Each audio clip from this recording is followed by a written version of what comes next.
madaxweyne maxamed cabdullaahi farmaajo nolol degan ayuu ku haystay magaalada dhacda koonfur bari Nebraska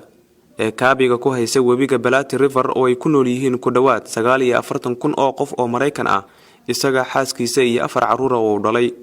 waxa uu ku guuleystay in qoyskiisa uu helo nolol wanaagsan waxayna ka faa'iideysteen aqoon ahaan isaga iyo caruurtiisa college ku yaala magaalada Grande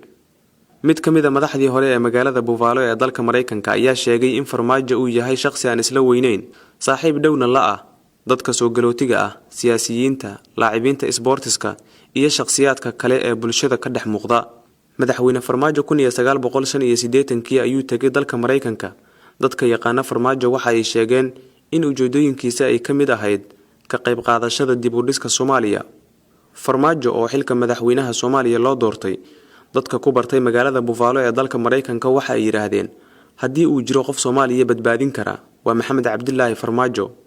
hormuudka jaamacadda Buffalo ee dalka Mareykanka Makuya Matuya oo aragtidiisa ka hadlayay ayaa sheegay in uu u maleynayo dadka sidaasi aaminsan in Soomaaliya aysan ku arag mid la mid ah Farmaajo 10 sano ee la soo dhaafay hormuudka jaamacadda Buffalo waxa uu sheegay in aqoonta uu leeyahay Farmaajo uu yahay qof aan la laab aqoon lehna sifooyin hogaamiye madaxweyne Farmaajo oo loo caleema saaray xilka madaxtinimada dalka waxa ay ka dhigan tahay in uu ka soo guuray fiilo lagu qadaray qiimaha ay joogto 270,000 oo dollarka Mareykanka ah isaga xaaskiisa iyo caruurta uu dhalay waxbarashadiisa sanadkii 1993 ayuu shahaadada koobaad ka qaatay taariikhda kadibna masterka ayuu ka diyaariyay American Studies Professor Donald Grande oo wax ka dhigay jaamacadda Buffalo ee dalka Mareykanka oo ka hadlayay aqoonta uu leeyahay Farmaajo waxa uu sheegay inuu ahaa qof ku faraxsanaa qoyskiisa iyo la noolaashihiisa iyo shaqadiisa intii uu joogay Mareykanka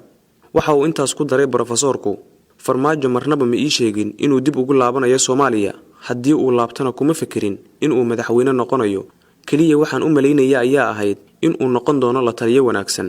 warbixinta ayaa lagu xusay in 8 bilood ee xilka ra'iisul wasaarenimo uu hayay madaxweyne Farmaajo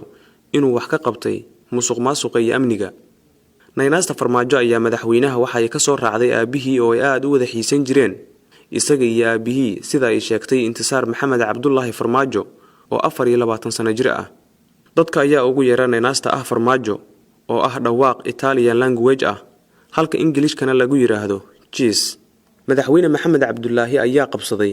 naynaastaas oo muujinaysa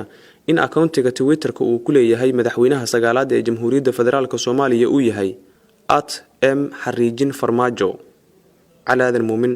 Goobjoog Muqdisho